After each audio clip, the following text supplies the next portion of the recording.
dun, dun. Hello, hello, hello. Good evening and welcome to the unusually unique Thursday episode.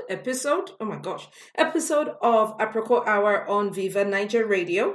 Thank you so much for joining us. Before I get any smart Alex in the house, I know it's not Friday. It is a Thursday, but tomorrow is Easter Friday and there is a lot going on. So we thought we would get the week started nicely so that if you want to go out, you can go out. If you want to do anything, you can, because nothing's going to be in your way between now and the Easter weekend. So thank you so much for joining us. We have so much to talk about today. Apologies that there was no talking drum yesterday, but again, this was because we were just trying to give you the best program so that you wouldn't have too much to deal with within a 24-hour period. Also because I would much rather do Aproko Hour than talking drum this week because there is so much to talk about.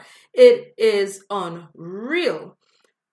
But before we get started, let me just give you some information as to how you can join us. If you want to join us in the studio, you certainly may. If you are based in the UK, you can call us on 0330 998 1261. If you're calling us from Yankee, you can call us from 0712 770 4032. That is +1 712 770 4032. If you are in Nigeria and you would like to reach us, please do so on 01 440 5024. In all instances, you need to put in the access code. The access code is 264812. That number is 264812. Now that we have the shenanigans out of the way, we are ready to kickstart the show. We have a full house for you today, ladies and gentlemen. And that's just because there is so much to talk about. So bear with us as we start on the roller coaster that is Aproko Hour. Introducing one by one. I know you've missed her. We've missed her so much here in the house. It is none other than the beautiful Nkiru Kama. How are you, sweetie?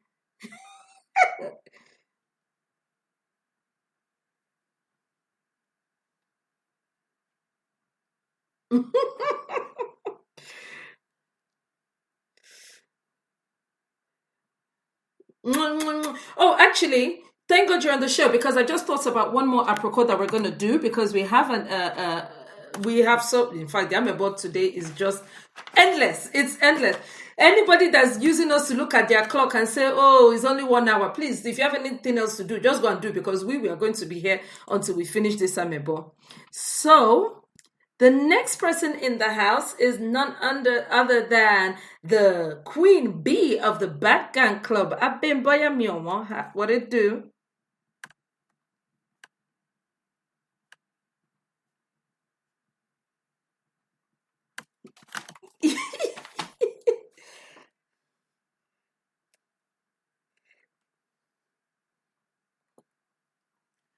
Thank you. And of course, the most envied man on radio. Seriously, there are people who are just haters, people just getting, in their feelings, all because we have a celebrity amongst us. We have the Barry White of the Bad Gang Club and, his wife, other people, everybody's just feeling some type of way. I don't know why. None other than Dolly P. How you doing, dear?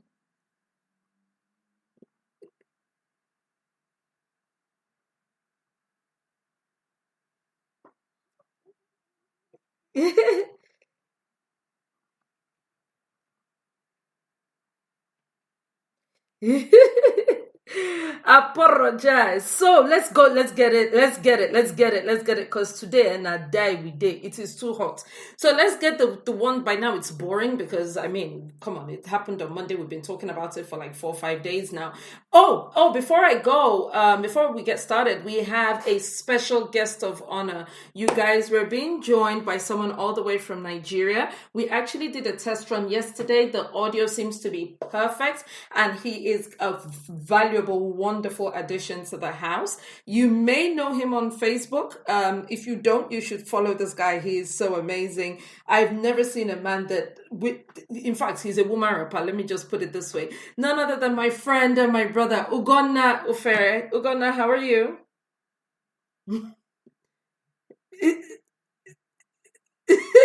Listen, if Ugonna on no, okay, okay, can someone please help me with a better word? I'm cuckoo man, I'm man boxers, me I know. If Ogonna on Facebook says good morning, like 700 women will press like, Ogonna, I lie or be I talk true. It's not even in disguise, it's just Idris Elba. Only be say yellow.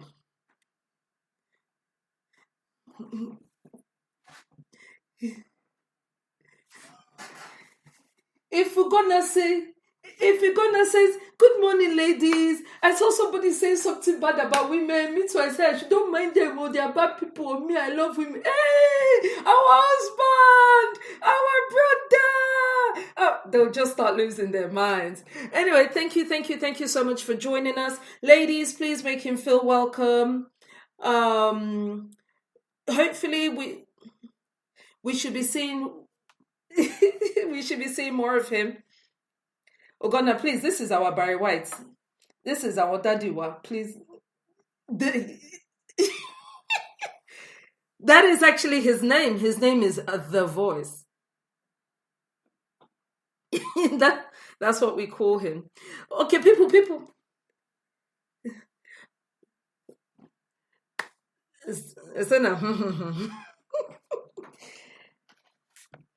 See all of them, they have started blushing. We have two Adonises among us. So, who, me? Please, Abimbola, don't let me open my mouth to you this evening. Because Tony came on this thing and you were doing, your whole body was doing you, Paulina. There was anyway, do not let me answer you. Let's just leave.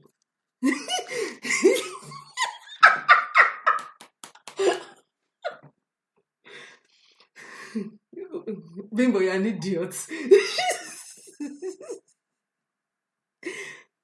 Can we talk about Big Brother Nigeria, please? Because you women, you too like man. When I know they use ear, they hear say man, they on top the radio. Big Brother Nigeria. So can we talk about? Let me ask Ogonna, because obviously you live in Nigeria, so you are seeing all of the mania and the hysteria firsthand. It started like play. At first, people were talking about why was it filmed in South Africa. Then everybody kind of forgot about that one. Small thing, they were talking about Thin Tall Tony and somebody was giving blowjob or not giving blowjob. Then everyone, what happened between that time and the last couple of weeks where it was like a cult? It was like, what happened? What was all that all about?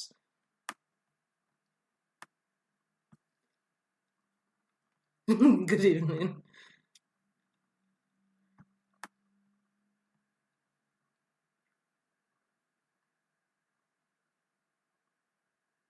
Mm,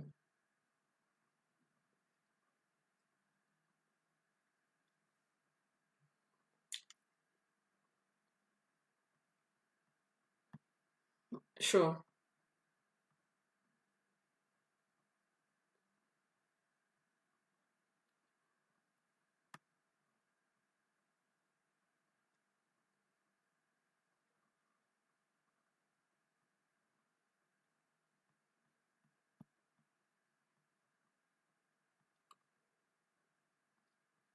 Mm,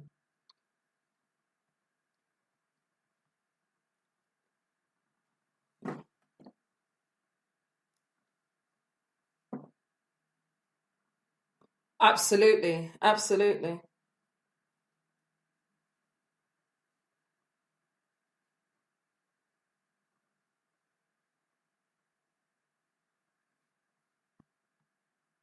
Mm,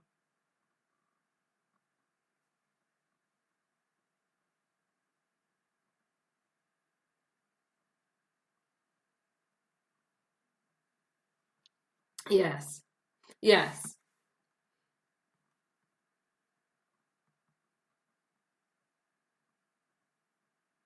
Absolutely, because you do need some sort of controversy. You do need somebody who divides the people down the middle. The people who were for her were very for TBoss. The people who weren't were very against her. But my own is, when did it get to the point that people were going to buy credits, loading their phone to empty? People were praying in church. What happened? What turned the tide to stop it from being like a TV program and ended it? And before I speak English, Seth, turned it into a turned it into what it became, basically.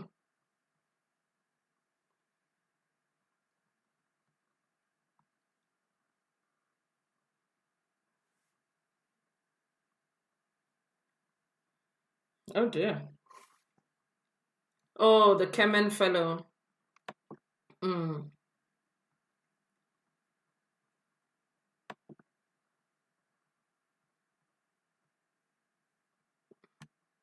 Thin Tall Tony. Yeah, we discussed.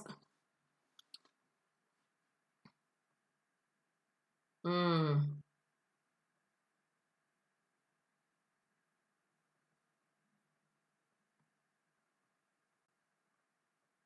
Yeah, yeah.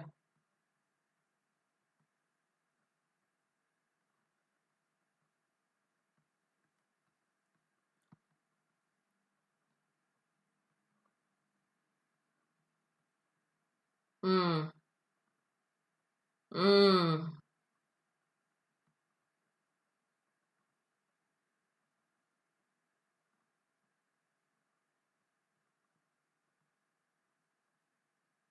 Yeah, yeah.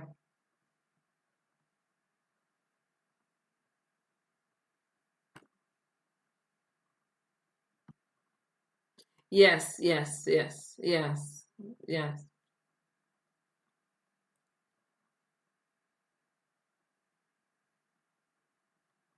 Mm.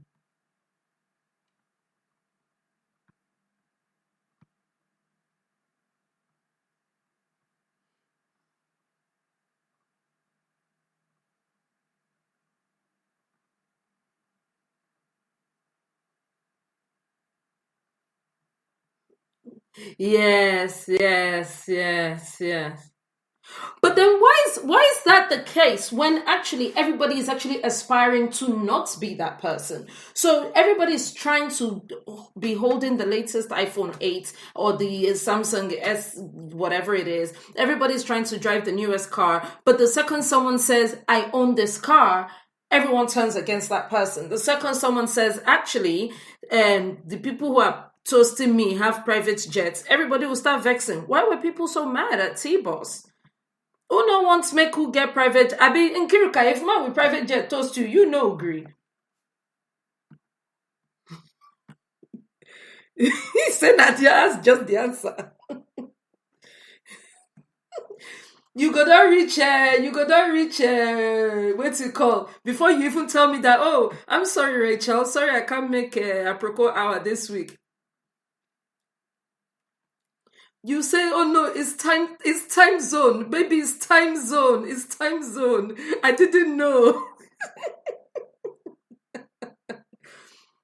So this girl goes on TV. I mean, I'm sure she said a whole bunch of other things and everything, but she made no bones about the fact that she has known money or she has seen money.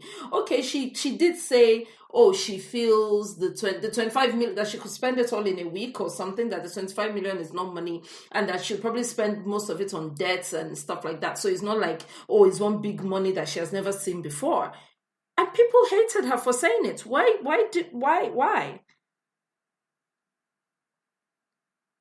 Sorry, Bimbo, go. Sorry, 1 minute, Ugona. Bimbo, go ahead. You're about to say something?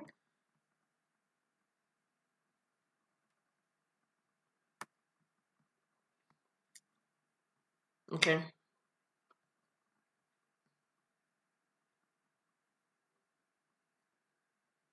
Mm, mm,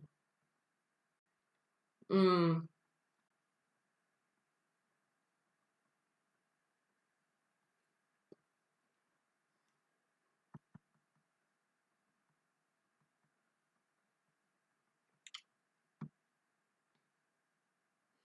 Yeah, because you'll meet somebody, they have a mansion, they have 7 cars parked out front, and you're like, hey, yeah, so what's up? How you doing? My sister, we thank God, well, na God, I with the local, and you're like, what the hell?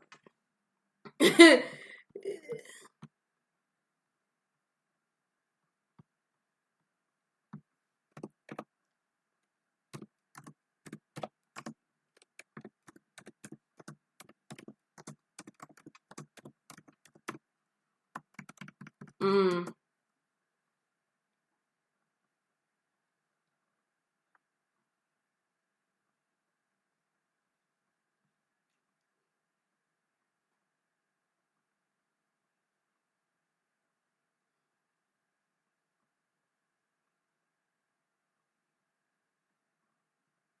I just didn't understand why. I mean, the hatred for T-Boss, you have to be on Facebook to see all the shenanigans that went on. People were not here for T-Boss as well at all. The people who were Team T-Boss still have her as their profile picture till tomorrow. But like the majority of people were just like, she's this, she's that, she's pop, pop, pop, pop, pop. I'm like, "Koleto yi now, for more less." So congratulations to FA.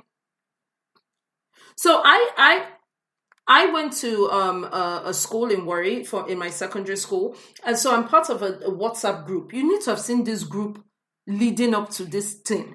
People were buying credits. My mates that I feel like, oh, we were very well educated and we all went to the same school, so I know the caliber of people. I'm like, are you people for real? Did Efe promise you people inside this money? Did Efe say he will change so much as a street light in Warri if he wins? What is the problem? Why are we like this? Why are we anyway?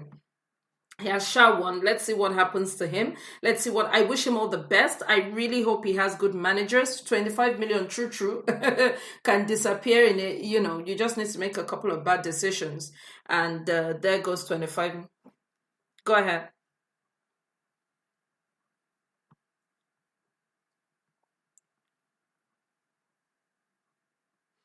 Yes.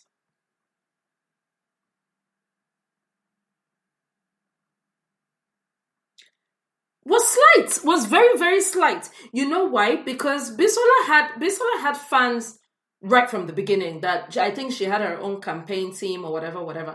But T Boss's fans came towards the end, and you know the fervor of the converted people who are they were like, just because you people hate this girl, we are going to die on top of this matter. And they were buying so all of a sudden, in fact, I'm surprised she came third. The way people hated her, there were so many people that were saying, we just wish she would even win, just so that all the haters can keep quiet. I mean, you know, it's Nigeria again.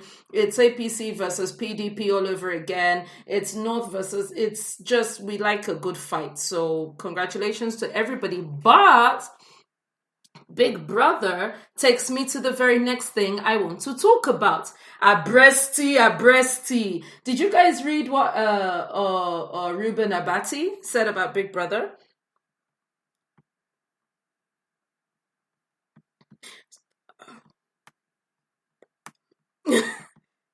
Yes. Okay. Well, we're only gonna. So let's touch on the, as of course, the part that concerns us or the part that we want to talk about. So, there's a guy called Reuben Abati. For those of you who don't say for Bodo Yibo and don't know who Reuben Abati is, he was actually was he? Then now you go at the follow talk, and then maybe small bimbo. Now you go at the tell. He was. Ogonna, was he the editor in chief of Guardian?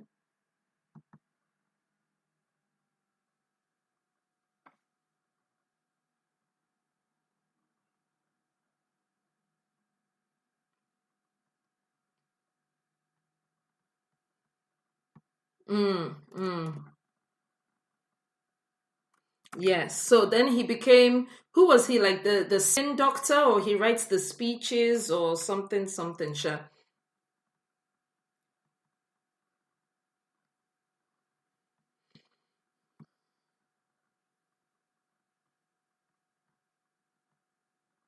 Oh, I see. So once he became government, oh, I see, interesting. Well, he had his demons that were pursuing him while he was working in Aso. Then he left Aso and he's been quiet for a couple of years. He's been going about his business. I'm sure between Dasuki and Jonathan and the rest of them, I'm sure they gave him enough money to be making his golden one and his Indomie, he was eating. So he was fine. All of a sudden, you know how we are now in Kiruka, you know how we used to mind our business. That's how we were minding our business. So like okay,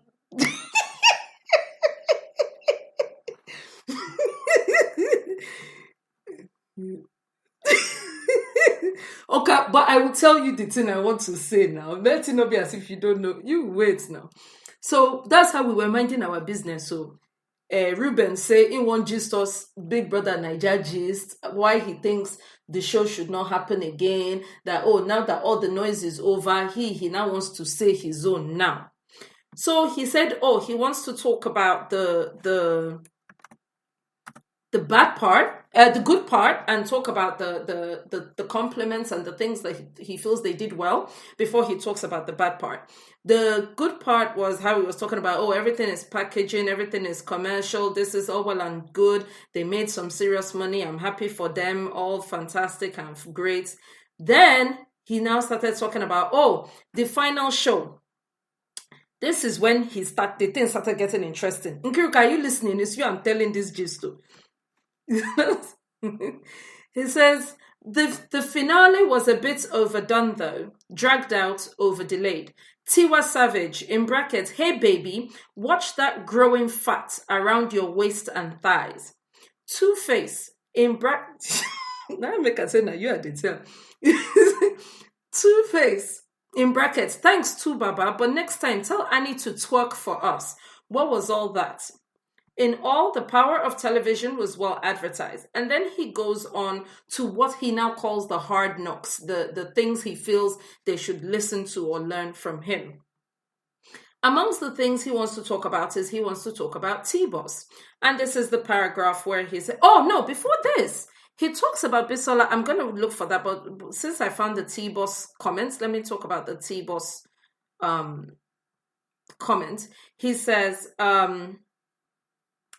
TBoss and the other girls kissed and got groped by the boys on live television, putting their upbringing to shame. Of course, no mention of the boys' upbringing. TBoss, who claimed she didn't need the money even though she exposed her breasts on live television more than once. I have seen better breasts, TBoss. I am not too sure those private jet owners will be excited by and so it begins. Your fluffy, south-facing, slightly bigger than Mango's breasts. If the same men see bigger assets, I mean those interesting Ojako-like ones that look like papayas, pineapples, and watermelons, they will not send private jets, they will deploy submarines and fighter jets. And that's why all you got was 500,000 in the end, way back behind Bisola with her hard facial features, and Efe whose victory is based on poverty logistics and appeal.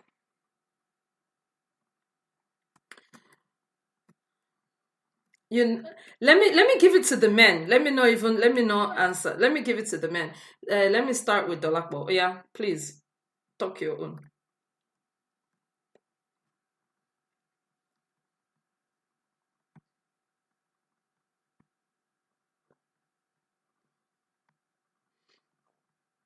Mm.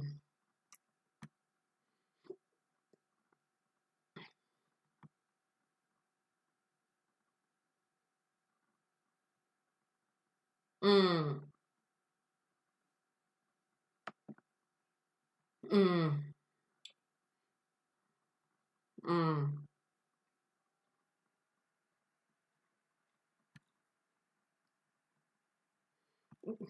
Grab him by the pussy.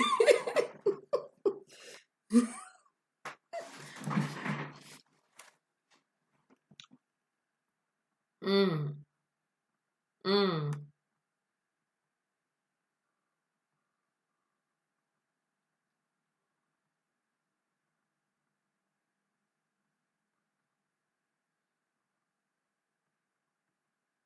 people, since he went into government, everybody just called his BS, and nobody wanted to listen to whatever he has to say anymore. So he figures, you know what, gossip is the best way now for him.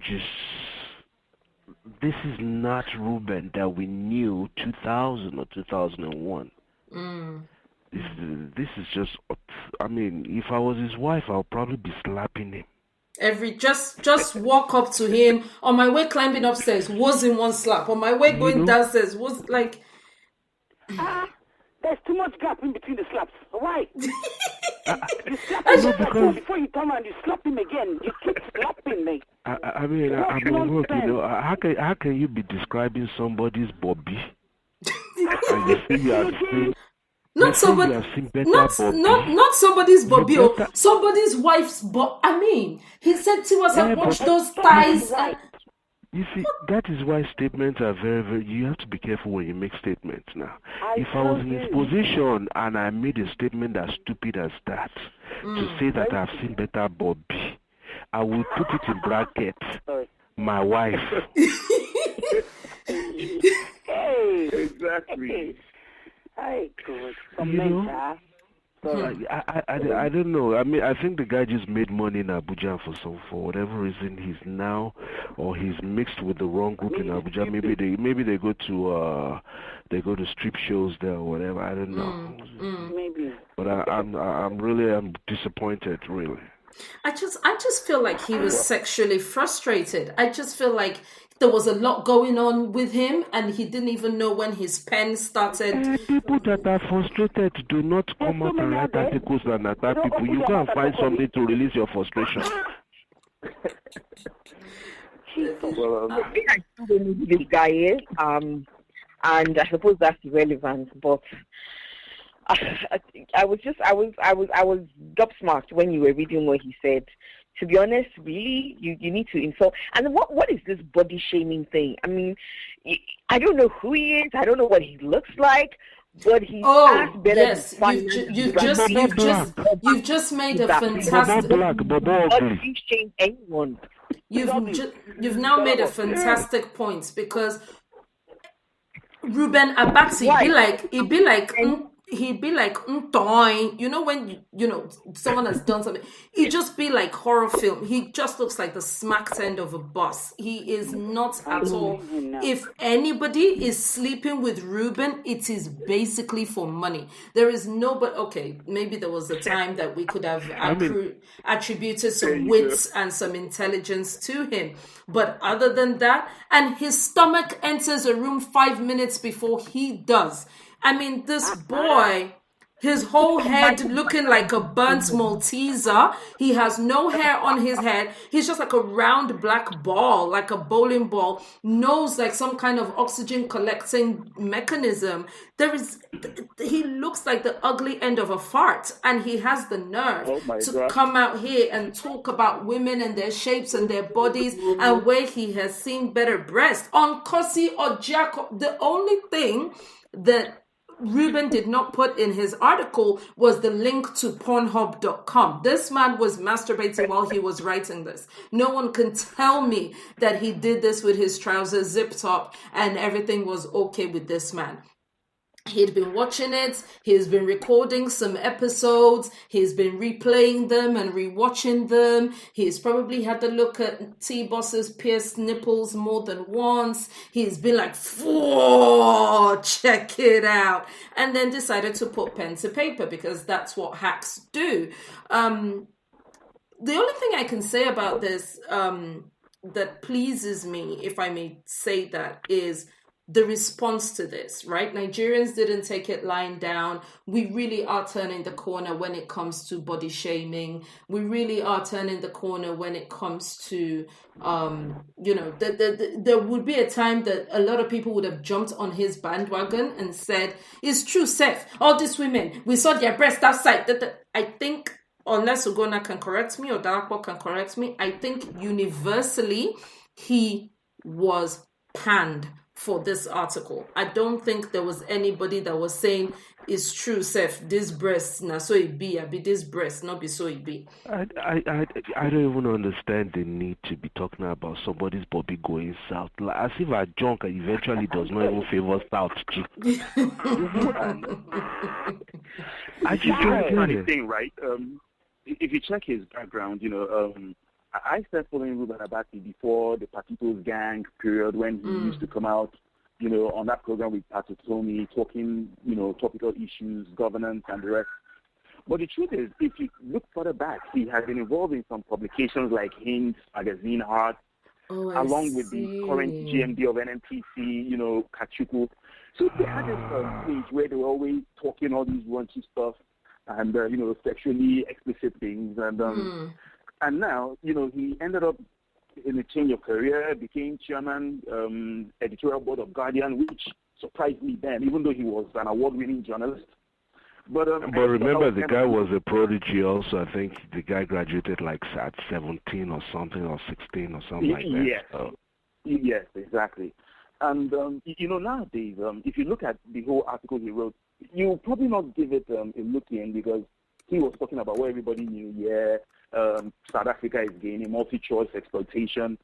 But as soon as he came in with the TBoss part, everything just broke. But I didn't really like the fact that he had to hinge it on body shaming her, penis pointing south, the other things you could have said, not really going that way and trying to run her down. That's my own opinion. But I think he just wanted to trend. And he might have succeeded because he's been relatively quiet for a while. Exactly. I think he felt that there is no way he could come on board and make he couldn't, for example, make a comment about the APC dispensation, because nobody would take him seriously. No. Everybody would know, oh, you are a PDP boy. So he couldn't come on board and talk about go back to the Guardian. So he was like, what's his trending? What's in a fit? What can I put my finger on that I can talk about? And that's exactly what he did. He picked a topic. He decided to wrap up his what's the word I'm looking for? Provocative nature in the spirit of, I am just passing commentary on the phenomenon that is Big Brother. Really, what he wanted us to take away from it was the fact that this boy is not getting his 5 a day, because he mentioned every fruit known to man. There is no fruits. In fact, definitely there's kwashoko going on somewhere, because inside that one paragraph, I saw pineapple, I saw pawpaw, I saw only mango, waiting on this small waiting call tangerine. I don't know. Reuben, I wish you would. Speaking of women shaming, and this isn't on our topic of things to talk about, but I don't know if Ugono is going to be able to stay with us for the duration or if he's going to have to leave. So I have to get this in there really quickly. Ugonna, you heard about there's a lady on Facebook. And I know how she's my friend on Facebook. I can't quite remember her name. That did the single mothers, no to single mothers. Did you see that? That's been trending for a couple of days now. Yeah, like a hashtag, right? Correct. No single mothers. Yes. So there's a lady on Facebook. She came out to say a single mother family is an anomaly. There is no such thing as a single mother family. We should say no to single mothers. We should, people should stay together and make families work, because every child deserves a mother and a father. And anybody that has a single family is just depriving the child, or a single parent is what I want to say. A single parent, actually. No, that's not what she said. She actually said single moms. She was actually targeting single moms. So she said anybody who's a single mom or denies the father. In Kirika, please, I'm not asking you question. No. I'm not talking to you. Sure, you know. I've actually shut my ears to this thing because she's lucky I'm not on Facebook, but I'm shut my ears. Go on. I won't say a word. I promise. So at first, people were like, okay, but you do know that people are not single mothers by choice, or people are not. And she's like, no, I don't care. All these women come out and be doing feminism on Facebook. They're breaking up homes. They're doing this. They're doing that. And then she said this. So this is when I knew that she was not taking her Cameron and taking her medicine complete. She said, a widow is not a single parent, or a widower is not a single parent. that if you become, I understand what she's trying to say, but then again, her complete and utter lack of understanding of the English language or even of articulating herself is glaring. She's trying to say that if circumstances happen to you, then you are not the person she's talking to. She's talking to those people who walk out of a marriage or of a relationship, or those people who the people who walk out of a relationship or a marriage, or the people who go into it just for the child. Like, I just need a baby, I don't need anything from you. Once I carry my belly, I go my own, this. She wrote this thing yesterday morning. Nothing they did not use in begging this girl to bring down this post. She has refused to bring it down. We are now at a situation. It's until now. There's probably like 1,000 comments. The curses on her head. I don't even think she's going to live long, because she just needs to see a doctor on time and sort it out, because it's just been ridiculous. And people are coming out with heartbreaking stories about how, you know, their mom raised them on their own, and their mom did this, or their dad in some cases raised them when their mom walked away to go and follow some next brother or something like that. So I'm wondering, Dolapo, what is your take on? We certainly have. There's no doubt about it. We have more single mothers than we did, say, for example, in my mother's generation or what have you. Do you understand what she's? Do you think there's any kind of elements to what she is trying to say? And do you? What's your take on what's going on? I'm not sure I understand. I'm not sure I can even try to understand. There are certain subjects that when you want to talk about them, you need to just press pause, think about it. You better be talking against them. Like, say, for example, when you had the president's what's his name, Sean Spicer, trying to make comparison between Hitler and Assad, by saying, you know what, even Hitler was a gentleman because he never used gas.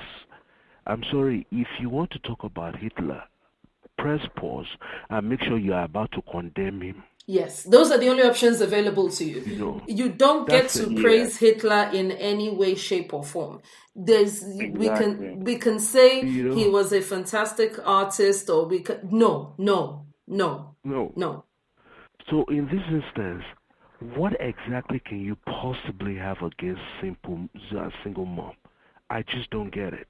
Should I tell you what she has against single moms? She just had a boyfriend. She just had a baby. So this sense of entitlement that married women have, that they are the ones going through stuff, or they are the ones who understand society, or they are the gatekeepers of. Like want something, like there's a special bunch that they've kind of arrived. They want it. The gold and silver. You try to have a conversation with somebody, and they will say, "Oh, but you're not married, so you wouldn't understand." And you're like, "Yeah, but I have sense, though." What? Wait, what's your uterus gives you IQ? I don't even understand what you're trying to say.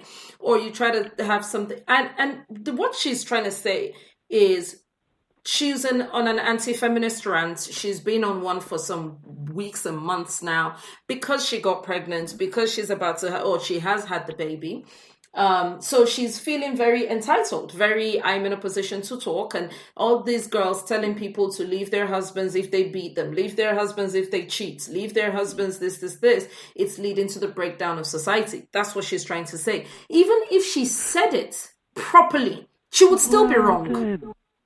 You still follow the word of my mother. If the words are about to come out of your mouth are not going to elevate, encourage, or entertain, shut the hell up. You don't know what anybody else is going through.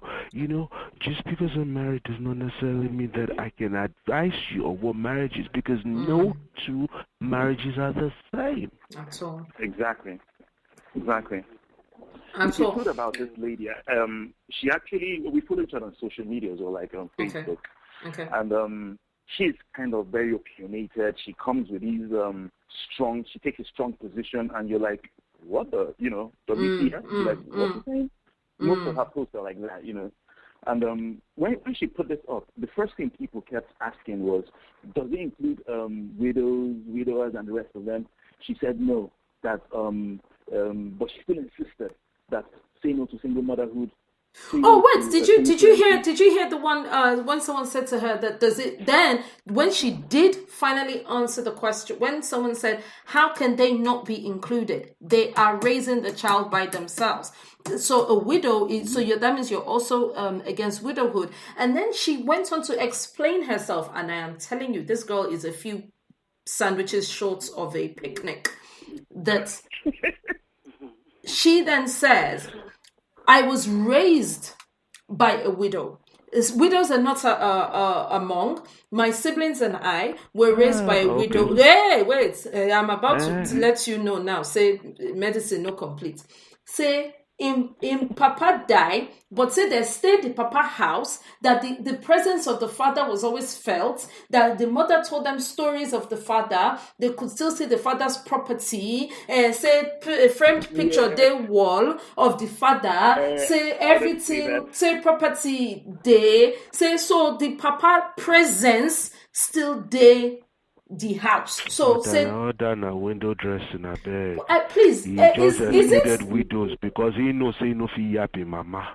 Not just that. Excuse me, is it the father's framed picture that took care of you when you were sick, or that paid school fee? What are you talking about? You either living with a man or you're not. If he's dead, if he left, if you left, it doesn't matter. If you're raising a child on your own, you are raising a child on your own.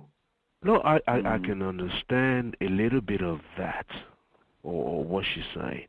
Now, let's say my dad passed away when I was just 2. There is nothing that I can remember of him. I wouldn't have memories of him or anything. So there's nothing that I can say, okay, even my dad influenced my thinking in this way or my actions in this way. It's different from, say, I was 16 or 17 when my dad passed away. Exactly. Now, I can argue and say that yes, there's still a lot of my dad's influence in my upbringing. Yeah, you're right. I mean, like I was quite interested in the post because for me, I lost my dad pretty early, so that I was like 4 then, So I didn't really get to have this father figure. So I was quick to go through it, and I couldn't really make much sense from what she was saying. She was actually trying to attack.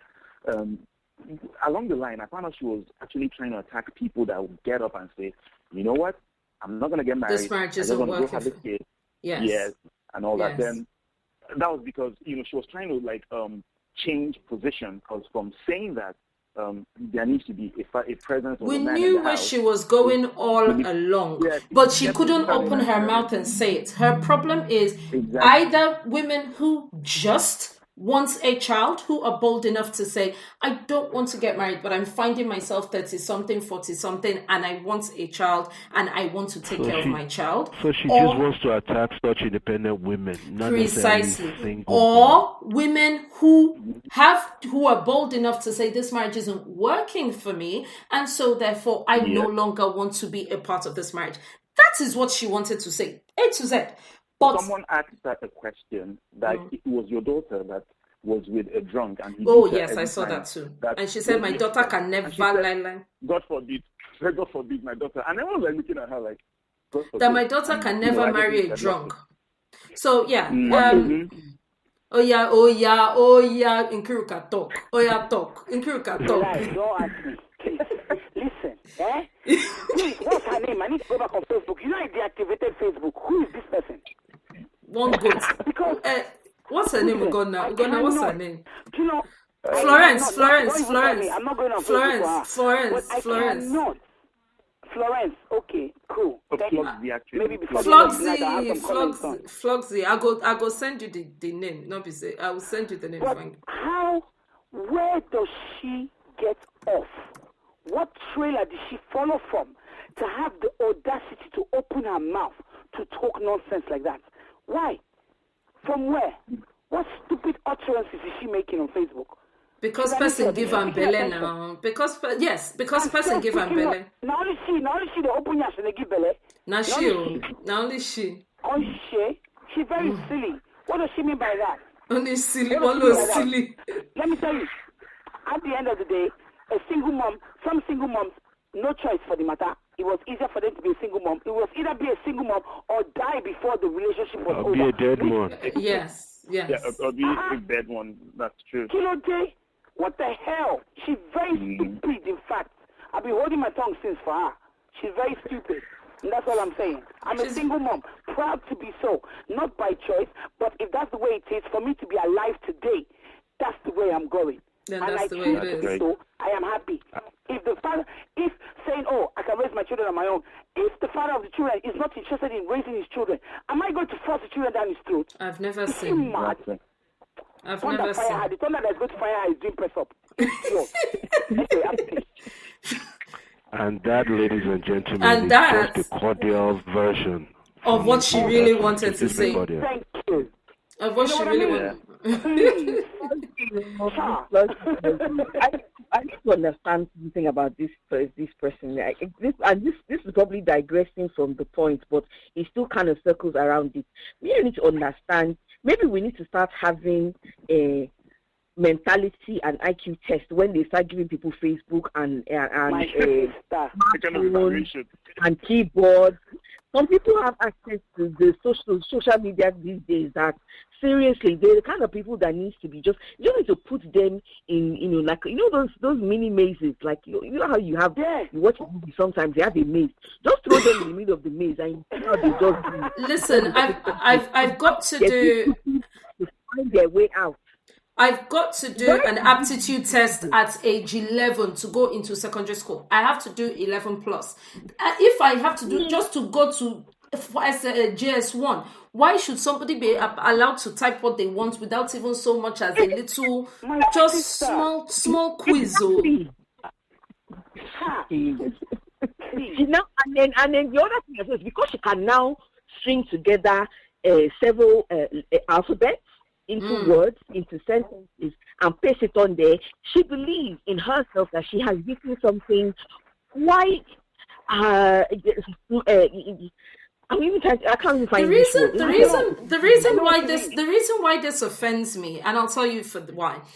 This offends me the same way as Donald Trump offends me, because one person with one opinion, I can say Donald Trump is an idiot. I don't care about Donald Trump. He's an idiot. I never took him seriously until he was like, hey, play, this guy is going to win. So it's not really about that one individual. It is about what the sentences, what the utterances allow. So once one person opens the door, we started to see a lot more hate crime in the US. We started to see a lot more people, because now people feel like someone has already said it. So now I can have the liver to say the things that I was already thinking, but I thought I couldn't say. So you raise a lot of societal umbrage and outrage against single moms, against people who are just trying their best to get by and put food on their children's tables and put clothes on their children's backs. Because when this thing started, before it got to the point of people properly ripping her apart, there were men that were like, tell them more, tell them what did we do to them because of common simple folk when we go for outside? See now, they say they have packed their loads, they are going. Simple. Oh, Jesus is Lord. Who got my line? So, it's terrible. When you open the door, when someone in a quote-unquote position of authority, by that I mean a social media influencer, or in the case of Donald Trump, a presidential candidate, says it's okay to build a wall to keep your enemies out, it makes people who sat in their living rooms just watching TV be able to come outside and utter hate words or hate speeches against their Latino neighbors or against their Muslim neighbors or whatever. It is the same in this instance. It is not necessarily what she said. I can discount her as somebody who is just crazy. But it brings people out of the woodwork. It gives men a sense of entitlement, like not be your mates, not go and listen to what your mate is saying, that you should stay in your husband's house. You just want to follow all those wayward women. It also affects the women who are on the fence. Like people like Nkirika, people like me, people like Bimbo can see the madness for what it is and be like, don't be stupid. I mean, obviously, if your marriage isn't working, then leave. You're better off out alive than in it and dead. Of course. But not everybody has our kind of liver. So there'll probably be some women reading this saying, hey, this is what people will think of me, or if I leave now, people will think I just broke up my home. People will think that I know it's stay husband house. People will think, so I understand that. I have a friend who, she's the only person in my life that I've ever begged not to marry the fellow that she ended up marrying. I couldn't stand the guy for anything. And she told me one sentence which will never leave me. She was like, we're not all as brave as you are, Pedro. And it really shocked me to the core, because I thought the choices in front of her were very simple. Like, they see this guy before you marry him, say, he doesn't have your best interest at heart. Why are you going through with this? But she was fully prepared to go through with it and be miserable. And she is miserable today, by the way, because she didn't have the courage to leave. Because she didn't have the courage to go to her parents and say, cancel the venue, cancel the hall, cancel the dress, cancel the this, cancel the that. Mr. Man, I'm not marrying again. Mr. Baker, don't bake the cake. If you bake the cake, only you will eat the cake, because me, I'm not marrying again. Mr. Caterer, don't cook any jollof. She was in bits. She was depressed. This girl lost weight. This was not, oh my God, I gotta fit into that beautiful wedding dress. This was just actually stress leading up to her wedding. The work we had to do on top makeup. She had bags under her eyes. Wow. Because she wouldn't leave, because she wouldn't back out of the yes she had said. So there will be people who will be reading what this idiot is writing. You can say she's what she's saying. I can say what she's saying.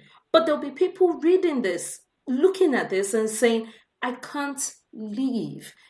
Society will judge me if I leave. I have to stay. I have to somehow make this work. And we know very well, you can go to churches or you can go to mosques. Imam too will tell you stay. Pastor too will tell you stay. Now you come on Facebook and say, okay, make you laugh small. Facebook said they tell you stay. So that's what worries me about this kind of a post, really. Not really her. Yeah. Yes, but the good thing about it is, like, right now it's almost dead on arrival, because a whole lot of people, when they start speaking, you'll find out that they are products of responsible parents. And responsible parenting doesn't mean father, mother. It's about someone taking charge and making sure that they do the job of a man and a woman at the same time. So, yes. I mean, that's why everyone understands that single parents have to be celebrated. You know, in my own mother's experience, she was widowed at 23, and she never married again. And I keep asking her then, why not get married? Why not get married? And when I got much older, she actually sat me down and told me that, yeah, there are many people, but, you know, I've got you and your sister. So the equivalent of fuckboys were people coming around them, you know, coming around her. So she couldn't really, she said it was better for her to know that, yes, she's running it. She knows everything about her son and her daughter. And by standards, we turned out pretty great. So, I mean, when you talk of likes of Obama, different people, which is my single mom. So it's dead on arrival. It's not going to be that bad. I just see it as someone trying to trend. And it's unfortunate that people just feel by getting a lot of acknowledgement on any post that is even insultive makes them popular. Yes, they think any press is good press, basically. So let's talk. Tell you something funny. Okay, let's finish on this. So we've got a couple people. Do her back. You remember the Pastor Suleiman thing, Apostle Suleiman, and yes, the lady? Yes. This lady actually put up a post to the pastor because he was playing table tennis to his wife. Like, when in the heat of everything. Oh, yes. And she was actually poking fun at them, that look at them. After that, they'll come and do this and do that, and look at you calling your wife. And people are now telling her, so are you trying to say that you took a position then that they shouldn't be a couple because he was philandering? You're blaming people that don't stay in marriages. But now, you're saying people should actually, stay in marriage. But in this case, you're criticizing them for trying to keep their marriage together. Mixed so signals. I feel she's someone to be ignored. It's not serious. She's happy. She's stranded, and that's it. Better. As she has come, so also she should go away. Perfect. Ugonna, how much longer do we have you? Because we have to talk about EFCC, and then we have to talk about Oyinbo Maga versus Naija Maga. Who Maga who? We must discuss this matter today. So, I remember that one. Let's talk about EFCC real quick. Let's talk about this house. So let me talk about, let me get the facts again of what was found. So in a house in Ikoyi, in an Ikoyi mansion, well, in a flat, in a block in Ikoyi mansion, this is what has been recovered. Hey, Jehovah, God of miracles. $38 million, 23 million cash, stacked on pallets like this, cash. And they were mint notes. You know the one with the number, they follow the number, $. You know that one? Yes, sir. 38 million in dollars, 23 million in naira, 27,000 in pounds. So this is all in a house that obviously in a flat that obviously should or does belong to somebody. But the point is, at the time it was raid. Yes. The building that has a flat is owned by, I think, was it Mwazu? So this is the thing. Yeah, the former PDP chairman. But it is a block. Let us get this straight. So let's not get it twisted. He owns the block of flats. Not be saying that the Mwazu they stay that flat. No, I'm just saying he owns the block of flats. He owns the building. Correct. But they've not released the name of the owner of the. It's rumored that the owner of the flat is the former NNPC. Can't remember the lady's name. Yes, no. Right. Orisha. That's the rumor right now. So I have a question. Okay, go ahead. You were gonna say something, Dolapo. So far. I'm just thinking, you know what? I knew when Warri came on that, you know what? A lot of people were going to be stashing money at home because they won't want to bring it out. They'll follow the money trail. Right, exactly. I knew this was going to happen. Now there's those that are so much entrenched in Jonathan can do no wrong or his government is so pious or whatever that they will refuse to see this. I am neither a Buhari or Jonathan camp fellow. I am making Nigeria great, like Trump would say. You know. So it doesn't matter to me when it comes to stealing and sharing our own collective money. Whoever is doing it to practice any tribalism. Yes. That's when you will know there's no tribe. Have you gone to the market? Nobody cares if the butcher is Igbo. They go buy meat. Nobody cares if they go buy salt, buy pepper. My question now is this: when Buhari entered, and I'll be the first to say this, I was not pro Buhari, but I was anti-Jonathan. I was not prepared for Jonathan to have a second term. I would have let a female goat be president before I said a good word about Jonathan, which sometimes people mix that to say, is it not your Buhari that has entered? Buhari was never my Buhari because I spoke with my father for years about Buhari and the anti-indiscipline law or whatever it is called that he did his first time around. I was just anti-Jonathan because there was absolutely no, what's the word I'm looking for now? What do you call when you can ask someone a question and the person is responsible to answer you? I don't know. My coffee is wearing out. But they were not answerable to anybody. There was just no rhyme or reason to what was going on or what have you. So what happened when Buhari entered was, he seems to be rounding up all these thieves, smack dab out of the boxes. It was Dasuki. It was this one. It was Mad. I'm hearing some noise and some feedback. I think it is. Ugonna, is that you? What was that? Okay, no. I thought I heard some noise. Okay. Straight out of the box, we got Dasuki, we got Madweni, we got a whole bunch of people. And while we were not happy with Buhari and it seemed like nothing was changing, it did certainly seem like, see, if you get us all our money back, if that is all you do, don't worry about forex rates, don't worry about lights, don't worry about water, don't fix nothing, don't build one single road, don't change healthcare, don't change education, don't do nothing.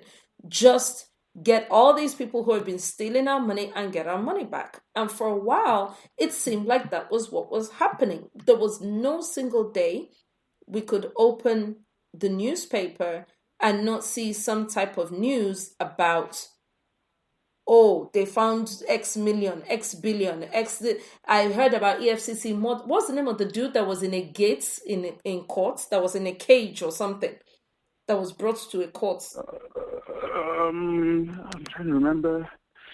So there was him, there was a whole bunch of them right off the bat, like as soon as it came in. After that, it was just, not a single one of them was indicted. Not a single one of them has gone to court. Not a single one. We keep hearing about all this money. This is another money this week again now. What is happening with all that money? Okay. Let me put this let me say this now. All right. When Warri came in, remember that statement? I don't know if it was Obasanjo that said, it says, when you fight corruption, corruption will fight back. Yes, sir. You know, yes, sir. One thing I realized with Nigeria is this: they are finding all this money stashed away in various houses. Very true. But one thing we lack, first of all, is we don't know how to do proper investigation and secure crime scenes or whatever properly. One. If you remember I can't remember some months ago when they said in the middle of the night they went and round up all these judges that took bribes or whatever. Oh, yes. Right. One of them was just let go a couple of days ago. Ademola or whatever. And the line from the court, the reason was that even though the security outfit had a search warrant, but they did not search each room in the presence of the owner. And I'm like, really? Once you have a I don't need to take you from room to room. This is not a guide of your house. We're not doing a tour guide. This is whatever I find. This is just the judiciary taking care of their own. Corruption fighting back. Because the moment you're able to convict this one, then they know they themselves, they're all open because they all know each other's secrets. Yes. So they cannot allow a single one to go through. Right. And otherwise, just like you have an extradition request from the U.S. for what's his name, Buruji, and the Senate or the House saying that no, they are not going to agree to that request at all. That is the House. So why are we even on this? Why are we even on this wild goose chase then? If this is if at every step of the way there will be a shutdown of the barriers for every money that we find, somebody will bring a legal loophole to say no, but because Dame Patience Jonathan's assets were unfrozen last week. So believe me, if I was him, if I was Buhari. There's a radical way of dealing with this. I don't care what the UN will say about human rights. That's their own problem. That's it. Mine is very simple. We found this in your house. You're a thief. End of Come matter. and prove. Come on TV. We'll ask you a question, not your lawyer. You. Tell us why you're not a thief. And then just like Big Brother, we'll ask people to call in and vote. See, if I don't know how I have 50 pounds, that is understandable. If you cannot explain 50 million pounds, exactly. If you don't have receipts, if you don't have paper trail, you do not, even if with this approach that I just stated now, you do not now say, okay, the people have voted, they say you should go to prison. You don't send people like that to prison. You execute immediately. Yes. Because we've seen a governor in the north now that was sent to prison for 5 years and released after just 1 month. Of course. For health reasons. And when they're released, it is on the down low. So when they're arrested, the whole story is a whole big story, and it's a whole the government is working. We've arrested him, or he's going to serve the time, and then one day they're not afraid of arrest. You could just hear say their house. He will not sleep one night. In the comfort of their home. They will not go sleep one night inside cell. They want to ride their private jet, so the only thing that can scare them is they can kill me. They can kill me. If you execute 3 immediately, First. you now give them. You say, everybody, you have 2 months now. Come and confess your sin, and you will take execution of the people. You will be shocked. People will be willingly giving. Oh, by the way, yes. So gonna please educate us on this. Shebi, there was a time when they said people were handing back their money. One person say, "Oh, this 50,000. I don't know how we reach here, but if you need it, I can give you the money. I don't know how to manage." People were handing back. You see, the problem with I'm talking as a Nigerian that wants things to be good. The problem we have with this anti-corruption drive, let's even start with this last one, Right now, Sahara Reporters is the one releasing statements, okay? Now, Sahara Reporters did not arrest anybody. Yes. They first of all said Muazu, then they said Ogwe, then they said Tony Aneni's daughter. You understand? And people, Nigerians have been saying things that, Big Brother is ending, what's going to trend next? What is the next distraction? And there have been rumors already.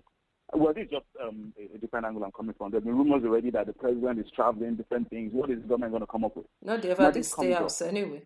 Now, on the other part of it, we've been hearing about monies, discovered in septic tanks. 90 billion found in the Zandi's house and all that.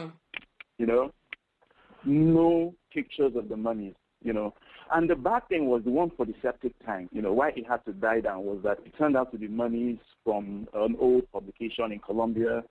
So a lot of, should I say credibility went down. Then now... No, sorry, let me just so you can understand my own confusion. All of a sudden, monies are appearing, nobody owns them. Money appears at the airport, fine. Money appears in different places, no problem. We ask, are you trying to tell me that you can't even get a hold of someone to talk and say, yes, we broke in, we got this? I mean, these monies that they're beginning to televise, right now that everyone is seeing, So somehow, most people, the truth is this, people are not really taking this. People are taking it with, should I say, with a pinch of salt, anti-corruption drive. Buhari is trying, but he can't do it alone. You see, but no, I take that back. He is not trying. Let me explain why I feel like he's not trying. Let me say what I'm saying. He's trying. Okay, go ahead. He has the desire, but meeting closed doors at every step of the way. Yeah, you see, there's no way you talk about this anti-corruption drive without betraying a bit of sentiment, acting like, okay, which side you stand on. But the truth is, EFCC is not the EFCC of before. EFCC, DSS, can I say something to what he just said? I understand where people are coming up with what seems like a little bit more of a conspiracy theory, like this is just a fact, No, I understand that. I understand why people feel that way. And the whole idea is, okay, what about Dasuki? There's no charge. There's no conviction. Nobody stole. Nobody stole. Yes, till today, nobody stole. But hold on. That is the problem. It is so difficult to prove when you have majority of those that are going to decide whether your evidence is good or not are basically those ones that are still fighting you. That's one thing. We just read recently now, there was in the news, I think BBC carried it also, about Shell admitting that they bribed Danitete, and the money was supposed also to go to Jonathan. Yes. All right. $500 million, which was withdrawn over the counter, paid cash, like I heard. I don't know how the payment would. This is not, but yeah, but this is not Sahara Reporters, whatever. This is a company that just a month after they paid almost 10 billion in fines for engaging in bribery in Nigeria, they went ahead and did the same thing again.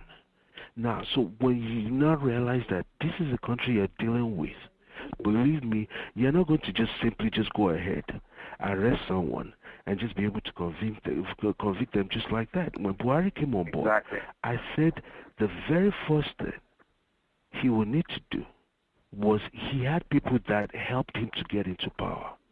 Those ones are corrupt. We know them. All right?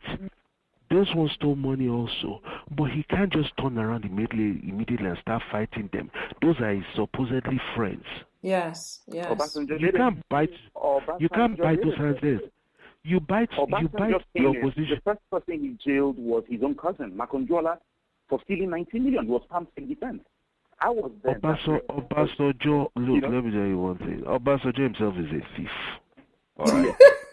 All right. He himself is a thief. Let's be on that. Let's be on that. But you know me, sorry to say, I'm an apologetic Obasanjo fan because Obasanjo was the only one that started an in-house cleansing. He jailed his own ministers. He jailed Sunday Afolabi. He jailed people. Let me tell you, he jailed people when he realized that he didn't get as much as they got. Let me tell you, that's what it is. Afolabi that you're talking about, this is over the national ID scandal. Exactly. When he realized how much those guys were making compared to what they returned to him, he was pissed. Same thing with Atiku. He was pissed with Atiku because Atiku was supposed to be his front over some deals, and Atiku was pocketing more than he was getting. Look, so Obasanjo, I'm not going to paint him all black. Let's bring it back. Let's bring it back. Let's bring it back to this money because I find it quite interesting that because of a simple conversation to do with the FCC, we've ended up down the road with Jonathan. And so this tells me that we still have the same players over and over and over again. Obasanjo's name is still coming up. Warri is still coming up. EFCC can't arrest nobody for nothing. Even the ones that they came out and told us that they've arrested one by one, accounts are getting unfrosted and defrozen all over the place. So we can only we wait to find out who actually has this money. There was supposedly a picture of Maduenyi on the streets of London just day before yesterday, looking hale and hearty. Doesn't look like she has a single cancerous cell in her body. But once again, we will live to find out what that's all about. The fact still remains: people are stealing money with impunity. Even till today, even in this Buhari's regime and dispensation, people are stealing money. Maybe not as much as Jonathan's dispensation, and there is nothing. Obscene amounts, and they're doing it over the counter.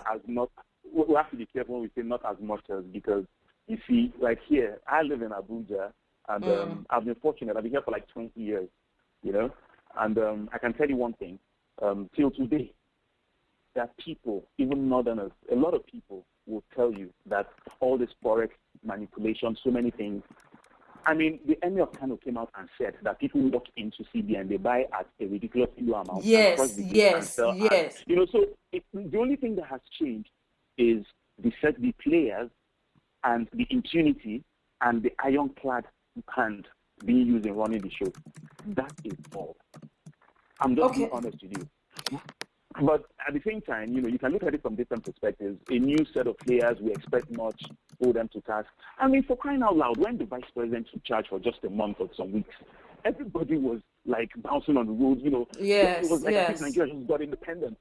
The driver is not driving the vehicle very well. No matter what, we are in a different century. You can't kick people around, jail people, no. And Jonathan said it then that you can only use scientific means of jailing people because people have gone advanced. You're not going to see someone carrying money. I mean, how did they get to all those monies? Explain. The convictions we've gotten now were started from the Jonathan time. And that's the problem. People are saying, EFCC, don't go to Facebook and the Sahara Reporters and shout, hey, we did this. No, for crying out loud. Do the investigation. Get somebody. Don't use that euphoria of all of us to be like, quarreling on social media, then whatever happens, then you get bored, you think of another thing. Okay, this person did this. Oh, what happened again? Okay, let's remember Saraki. It's becoming a ding-dong affair, and Nigerians back and forth. We're just having a yo-yo. Well, we'll wait and find out. Schools are opening next week, so we need them to get serious. This time next week, we will know who owns that money. I'm sure the name will get leaked. We will know more about this, and we'll have a better discussion about this. We're way over time, and I need to talk about this sham wedding. I can't play the video right now, unfortunately. The video will be available on the website. If you would like to listen to it, then please go ahead and do so. But the rest of the panel, you must have all heard this video. Do I still have my ladies in the house? Inkirika, are you still with me? Bimbo, are you still with me? Perfect. So let's talk about this. Have you all heard this this video, this audio clip? Ogonna, have you heard it? Dolapo, please let me know when you have to leave. Dolapo, unfortunately, is in Canada, so he's 5 hours behind. He's actually still at work. Thank you so very much for your time. We do appreciate it. But if you can, you can just quickly talk, Dolapo. If you can just give us 30 seconds. Yeah. So we know about the video. So there's a Nigerian man with a white wife, and the wife is trying to get him. Yeah, sorry, an audio. I keep saying video. I'm sorry. He has a white wife, and according to what we can hear, the wife is trying to get him to spend time with his children, or at least I don't know, do PTA or spend time or help out around the house. He is not having it at all. He says, my guy saying won't sleep. So that being said, Dolapo, what do you make of this? Because Dolapo told me that he might have a different point of view to do with this. Go ahead, please. Well, I mean, let me put it out there. First of all, the guy is just an idiot, all right? First of all, I don't care what you're thinking. You don't open your mouth and blab. You don't blab like that. But then I'm trying to, rather than listen to what he's saying, I'm listening to his emotions. And I'm seeing someone that, I'm hearing someone that is frustrated and totally fed up. All right? Exactly. And if someone is at that point, it's not an issue that just started today. This is something that has been going on for a long time. This could be a guy that is just saying, you know what, you sit at home, you take care of the children, that's all you do. Me, I'm going to work, this is what I do. Why can't we just leave this division of labor the way it is? All right? Yeah. I'm thinking, okay, that could be one issue. The other issue could also be that, you know what? Who knows? Maybe the wife has always been holding up this British passport over his head. If you don't do this, I'll call home office. If you don't do this, I'll call home office. And the guy just finally flipped. So this is what I'm just thinking. Rather than listen, his words just showing him up as just being totally stupid. But you're thinking maybe there might be more underneath it. Right, and this reminds me of let me just quickly say this. I have a younger brother that is in England, there in London, which is just outside. I don't know what your mall is called there. Around Stratford, the Stratford Mall. Which one? Yeah, it's in Trafford 100. Okay, Trafford 100. Okay, it's in Essex. Okay. So he has a very close friend, Lakeside, I think. So he has a friend also that lives around there, all right? And this friend is married to another black lady who happens to be of Jamaican origin or whatever. And I think that was his Bali, whatever he was doing. Yeah.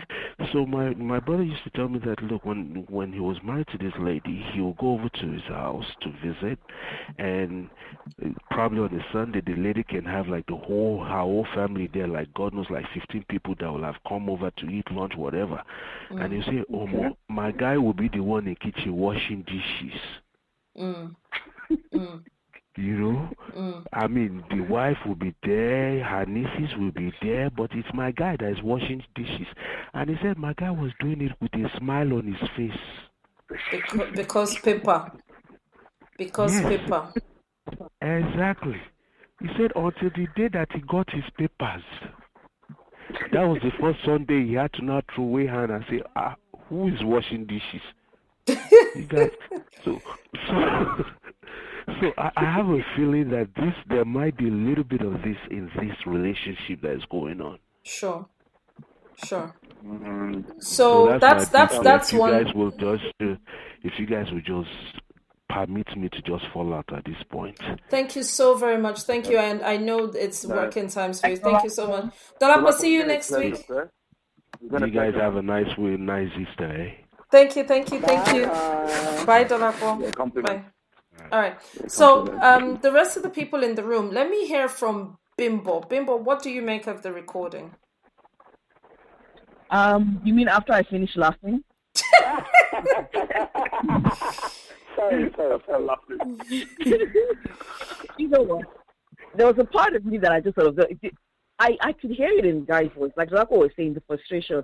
But the other thing that I could hear in there as well was, Bobo just wanted to go to Nigeria. As far as he was done. He was tired of getting underground. He was tired of all that one. Basically, what he just wanted to do was red pally, just in case he needs to come back, so he can be traveling and coming and going, buy markets, buy market, take it to Nigeria, fill containers, use taxi. As far as you were concerned, white job. That's the way he can. As you know, I don't know what he does, but I wouldn't be surprised if I've heard his voice on the London Underground doing announcements. Yep. That was the first thing that came to my mind. He was just he's a London Underground worker. That was the first thing that came to my mind. That was the first thing that came to my mind. They do the see Sun for more than 6 months of a year because they're in the underground. And even if someone don't want to, he doesn't want to speak English anymore. He wants to go to his house. And the wife, not the time, he just needs to switch language. All the English in his mouth has finished. He wants to go home. Like, okay, he used to wait. And he was talking something, and he's thinking what you want to follow me to Nigeria. You can't come now. So you will die. You will die. You know to pound yam. You can't do condo. So why do you come to Nigeria for? All you could hear the guy's voice. He was fed up of being in that whole white man's environment. He probably was frustrated and hated the fact that he waited for this red party where, to be honest, it was good.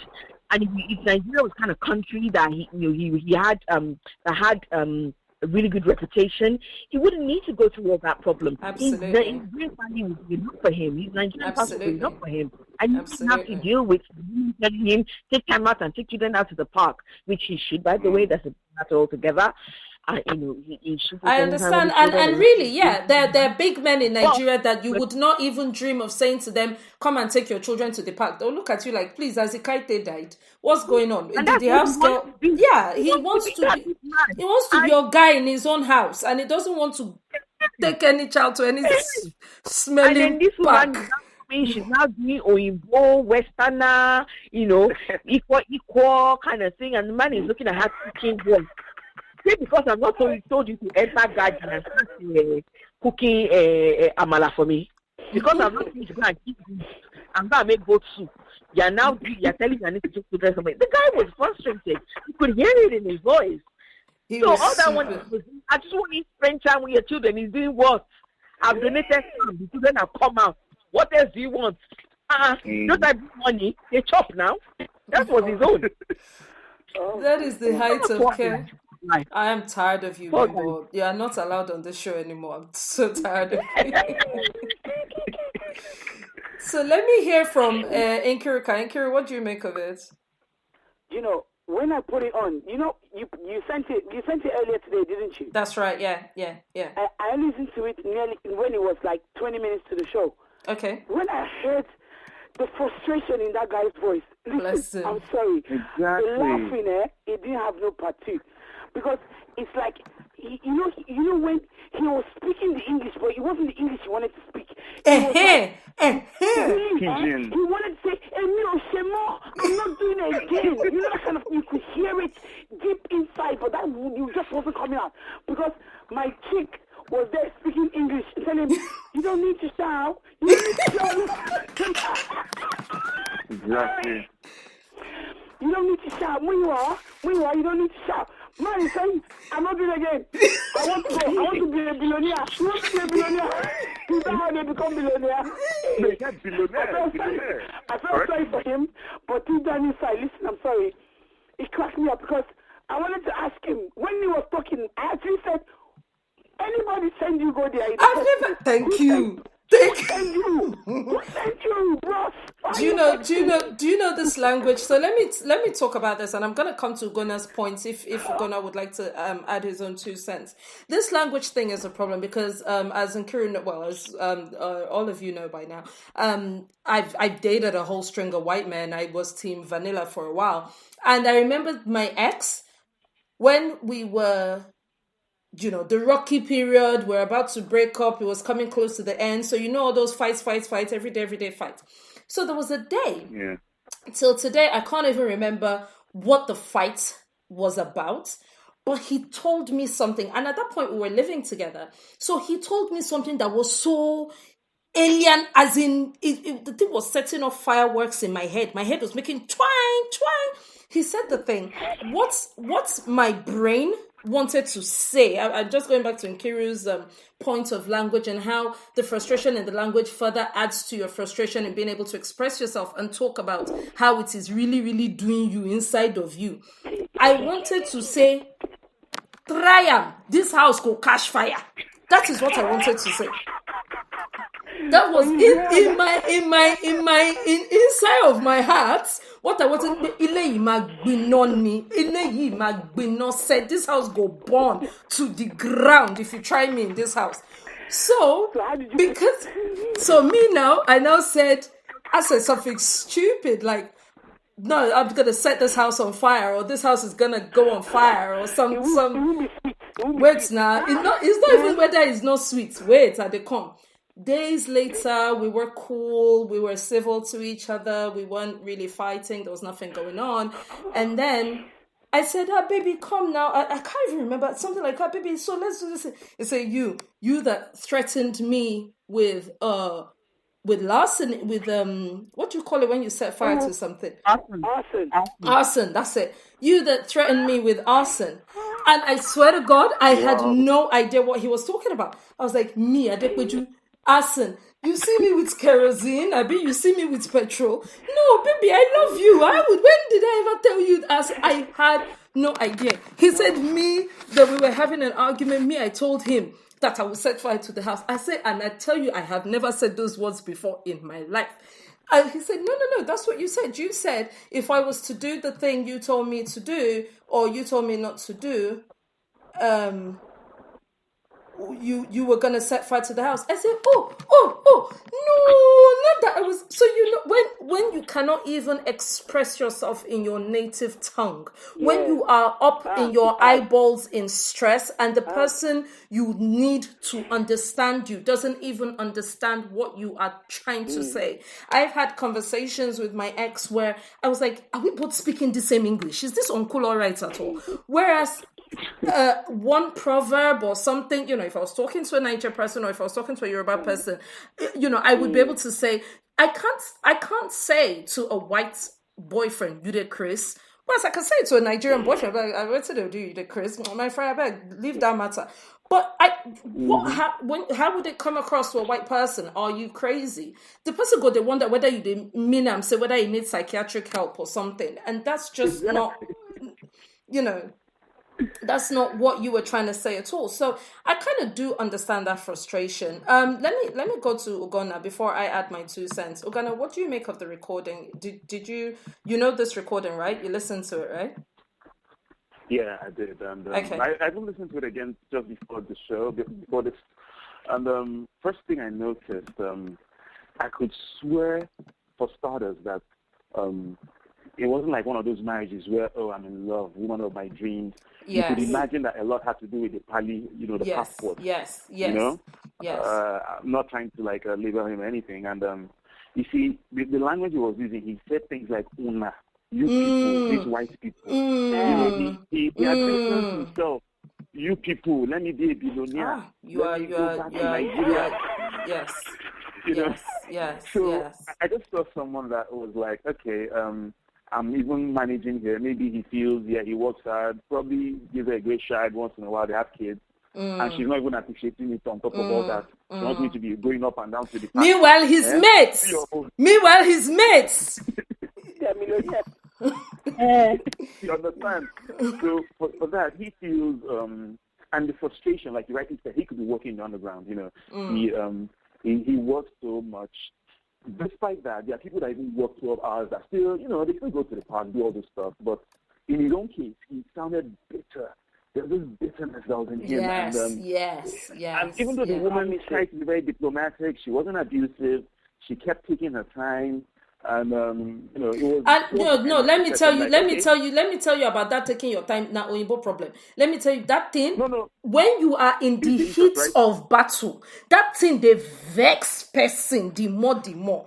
I've had a situation where I will be telling my boyfriend, this thing that you did, it really upset me. Because on your way to his house, you go, don't tell yourself, say, no, Richette, Pam, whatever happens, don't let this thing turn into a, get your points across, articulate, get your points across.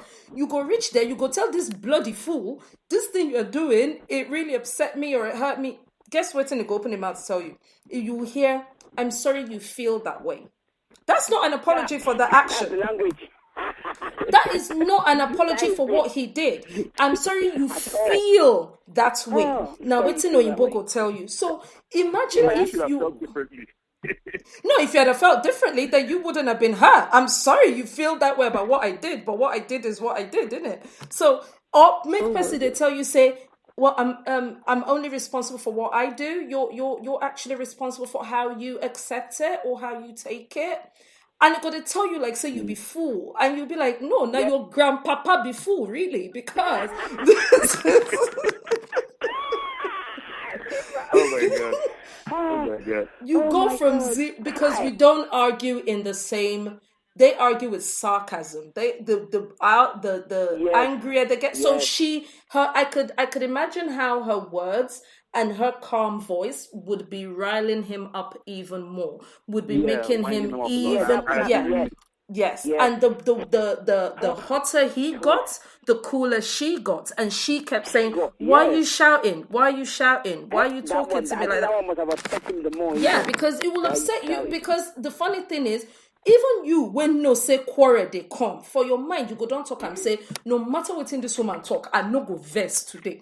And yet she go still verse you on top what you promise yourself, say this, and I say I no verse. Yet this woman still come, this winch, this means she still reach here, she still verse me. He was deeply. Meanwhile wasn't here for none of it. Meanwhile he wasn't businessing with her or nothing. But let me say this: I have worked in jobs where I was older than my manager in this country. When I first came to this country, my first couple of weeks, I slept on my friend's floor. The first place I lived of my own, where I was the one paying the rent and everything. It was basically what they call house share. It not face me, I face you. There was 5 rooms. It was a 3-bedroom house. There was some slumlord. He had put up one of the 2 bigger rooms. It don't put plyboard for the middle, so you can imagine. You can hear somebody sneezing. And so you can imagine, definitely you can hear them when they're having sex. So it's ridiculous. It just puts plywood for the middle. There was no bank account. There was no direct debit. There was no standing order. This small, stinking Asian man, like serious body odor, I've never seen the type before in my life. He would come on the same day every month with a big henchman. The thing not resemble Polish, not resemble Lithuanian. Now, so they come collecting rent every blessed month. Just in case. So there was no bank account. There was no. Only God knows where the money was going. Only God knows where the. Probably not legal. It wasn't legal. He was not allowed to put up 5 rooms in a 3-bedroom house. Even the living room was changed into a bedroom, so we didn't even have where to sit down to watch television. So the thing turned into a 6-bedroom house in what was meant to be a 3-bedroom house. I have been through the ringer and back again. But you know what? Somebody said something very important, which is in Kiruka. Who sent you? There are Eastern European girls in this country that do money for hand back to ground. They understand this parole. You give them the 5K nicely, they give you your pali at the end of 5 years. Everybody. And that's it. But you see, our Naija men, for what they form, I smart past these babes. Oh, no be oyinbo girl, akata babe, akata wetin she sabi.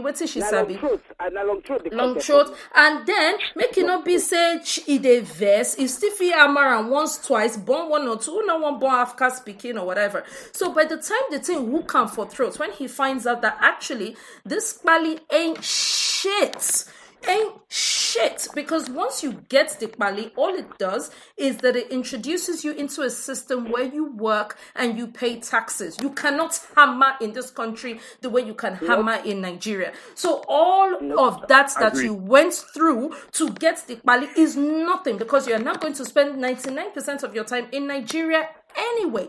They're all sitting here in this country. We know them. Don't we know them? They're all sitting here in this country waiting for that phone call that somebody will call them from Nigeria and say, sure, Roti Banji, you remember Banji now, your guy now.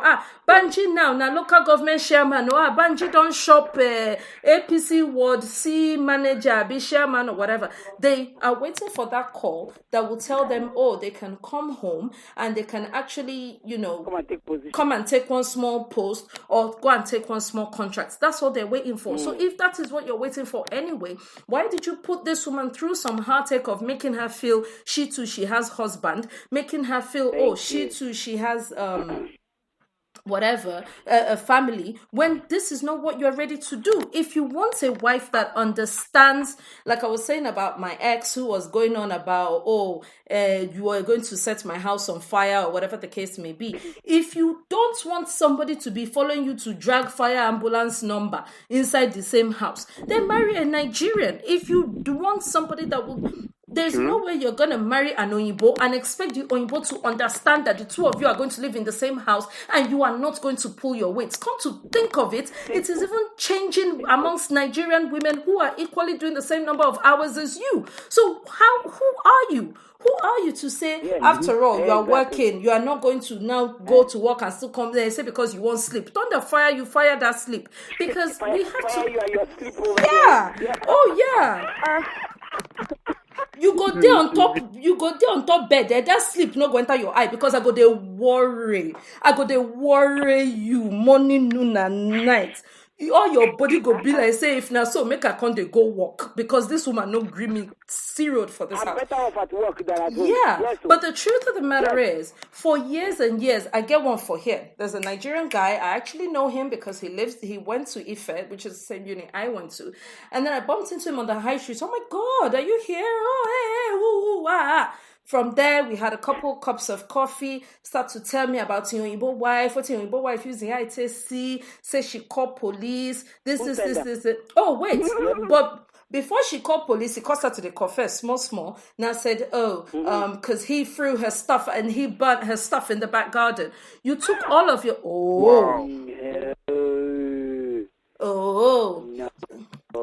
Then he's telling me whatever the case may be, all which stuff safe. Is it not me that bought it? When I met this girl, she was Rachel, you don't understand. She was on the door. Now me set them up. All the girls she used to go out. Did she beg you?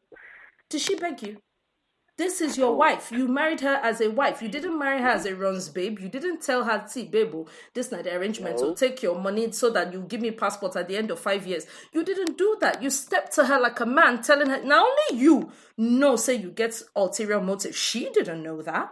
You're the one who was like, this is all about the passport. When you met her, and all these guys do it, they go to the clubs. They're like, there's white girls. They love black men. They love black penis. They go there. They're easy. I can get her. I can take her home. They do all sorts of things they have no business doing. They're out here sexing up these girls with no condoms. I got more mixed race babies going down the high street than anything you can imagine. All these white girls pushing mixed race prams and everything. Yes, sir.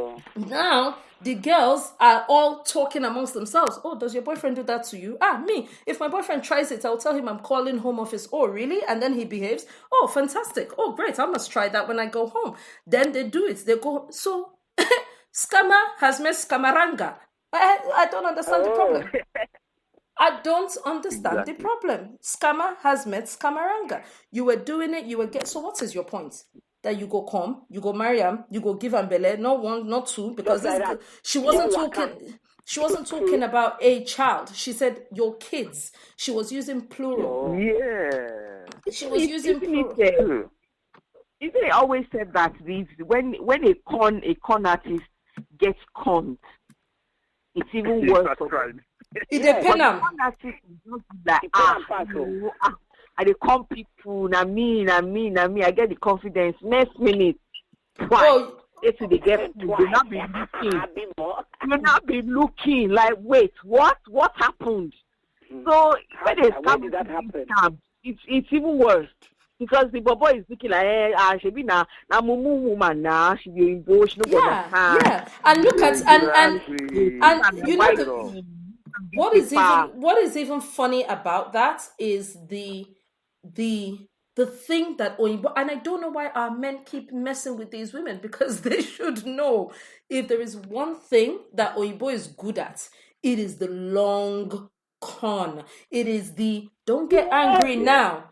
Don't win the battle, win the war. Don't get a short-term gain, get a long-term reward. This woman recorded everything, pushed him along the lines of the conversations she wanted to have. The only thing I don't know from that thing at this point is, in short, what his blood group is, or what his blood type is, or what, because he said everything. He exposed himself. He said, I'm going to go. I'll leave you here with the kids. If you come and look for me, did you think I was going to die in this country? No way. You people treat me like slaves. As soon as I get my papers, I'm going to go. I mean, he was making statements that were indicting him every step of the way. And she just let him.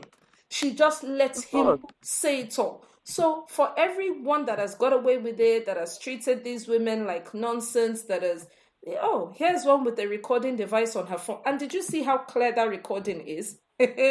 She meant to trap him, and she did. So that sleep that he's looking for, he go sleep. He go sleep for home office, belleful. I'm telling you. Home office detention center one time. I'm sorry for all concerned, especially the children, because he never meant her well. We are all frustrated in this country, but we all made this choice. We all know that if we were at home, we would have house girl. We all know that if we were at home, we would have driver. Come on. We all know that, Nigerians go out and go to point and kill and drink pepper soup, or they do this or they do that. We all know that we have a different kind of suffering here. Yes, we have constant lights, constant electricity, constant water and everything, but we're paying the price too. So if you live here, you pay the price. Why are you shouting at her? What did she do to you? Why are you shouting at her? Now she's sending you a message. We're all paying the price for living here. We all have little things that we have to deal with. So good luck to him. Ladies and gentlemen, I am so grateful. I think Ugonna has had to leave. It's not rich. 1 hour 45 minutes. Waiting. Oh, okay. They call something Aproko Hour. In the street in Kilu, she know be one go. It's not Aproko Hours, though. I've missed now. I've missed a while. It's been a while. You know what happened, yeah? 15 more minutes now. Ogonna is back, but there's noise. Ogonna, can you hear us? Here? Oh yeah, no, that's Yes, fine, but you're very clear now. We were actually going to round off on that note. Unless there's anything else, this week has just been literally every single day something has happened. Have we covered everything? Assad interview. Me, I have to talk camo. Did anybody listen to the interview on Assad where he said which people died? When were children bombed? Who died? What gas? Nobody died. Oh my god. Yeah, oh my God. What happened? Oh my God. What, It's an intelligent conversation. So let me speak it in my British English. Oh yeah, go on. So on the interview, he said that basically he implied that this was American propaganda and that the videos are faked all the time. Okay. There isn't anyone that can prove that these children are actually really dead, or that it's Which this children? amount of children. The one that we saw that were being piled up in a truck. No. Yes, those children, those ones. Wow. They are not dead. That's propaganda. As you know, any video can be faked. Blah blah blah blah blah. And American propaganda. Just basically just like I still say, na lie. It didn't happen. It's all fixed. It's America. Trump. And I don't understand. But Assad, as soon as the thing happened, baga like that, he said, "Naim, I see safe. Everybody join hands, say, na then do am." So is he now saying the thing he initially took responsibility for, he actually didn't do? He was him. No, he didn't say it was him. Now he said that. So well, we were in a war with the rebels and ISIS or somebody somewhere. He didn't actually say it was him. It's not until the thing come in boss for his face. He's now saying, oh well, there's no proof that this video is actually real. These things can be faked. What people die. And I'm like, huh? What? Just imagine. You mean? Yeah, so that was the interview. I was listening to you on LBC on the radio. Y'all need to go and find it because it is some surprise content. Very, very surprising. Oh, FRSC, the Lord is my barber. FRSC took scissors and cut some women's hair during the week. I saw that. Who? Animal. In Calabar, River State's FRSC organ. They were doing match part. They were doing parade. He was doing hair and nail inspection, and he cut women's hair with scissors. Weave on, Wait. FRSC is Federal Road Safety Corps. Oh no, it was on their Instagram. It was on their Instagram. They put it on their Instagram. Mm-hmm. Okay. And to say this is not one person, Bimbo, lots of hair. Lots of hair. Yes. So any woman according to the rule book, the women were supposed to have hair up to shoulder length, I believe, or like closely cropped hair anyway. So he came across a few women, and apparently he cut fingernails as well. Any hair or any nails. Any hair or any nails that he felt didn't meet the standards, he cut it, and then there was actually even a picture of the hair on the floor, all the extensions and everything. Did he cut from the nail? Nail, fingernail. So whether it was fingernail, and he cut his man. Yeah, he was cutting hair, but then so we just had to hold the chunk and cut it off. And even braids. Braids. He was out of order. That was out of order. No. Yeah. He cut a black woman's hair. He put scissors to a black woman's hair without her saying, without her signing declaration to say, I'm happy for you to cut my hair. Not just... You see? That go boss.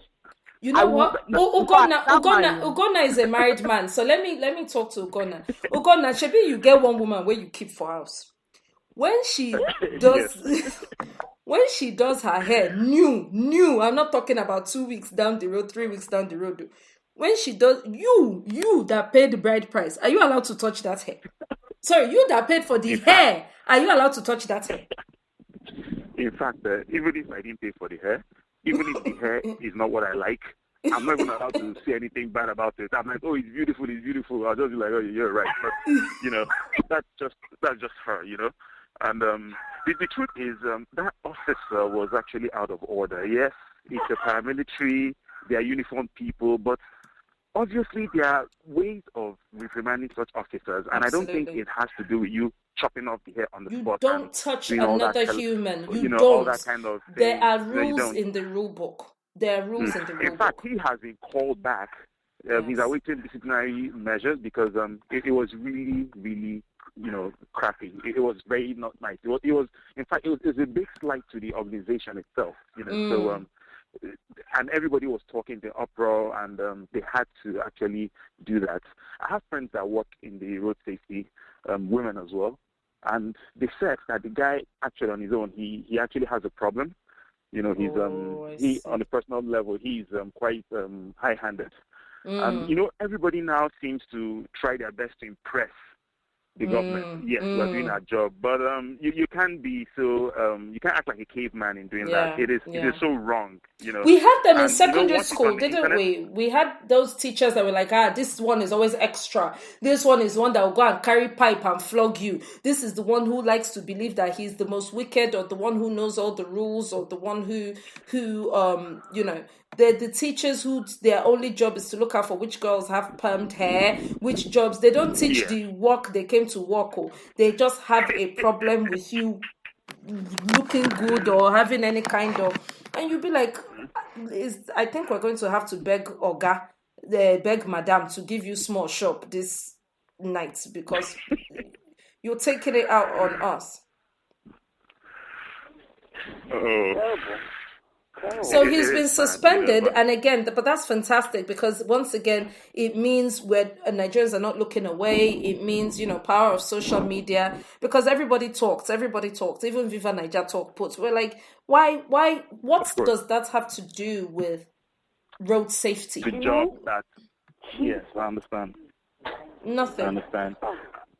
I mean, you could have just called them and say, okay, you report back to the office, you're off duty, you broke the law, go back there for disciplinary action. Yes. But when you do that, you're taking us back to the Stone Age. Exactly. I mean, if it was a guy, do you think a guy will actually sit there and wait for you to start doing that? You know, you understand? So for me, I looked at it from the point of view that, you know, a bit of intimidation, you know, I mean, and the women were there. It's just unfair, and it's a very tasteless act for me. You know, it didn't go down well. Too tasteless, and I'm glad he got suspended. I'm glad FRSC took him off. You know, I would have said they should kuku cut his own hair, but he kukuma doesn't have any. The Lord is my barber. He doesn't have any. He has like Abati. Bololo on fleek. He has like Reuben Abati. Exactly like Reuben Abati, absolutely bald. Absolutely. Ladies and gentlemen, I don't even know what to say. Thank you so much. This has been fantastic. I know we called something Aproko Hour and then it ended up being hours. I'm so sorry, but I hope you had as much fun as we did. We had a blast. We're so happy to welcome Ogonna. Thank you so much for staying with us. I know we completely overshot the 1 hour that we said. We hope you had fun. And we hope,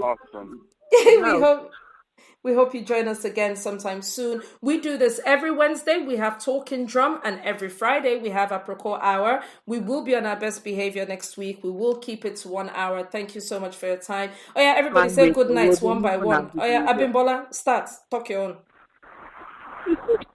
We're never on our best behavior, so let's not do anything about that. But we will try.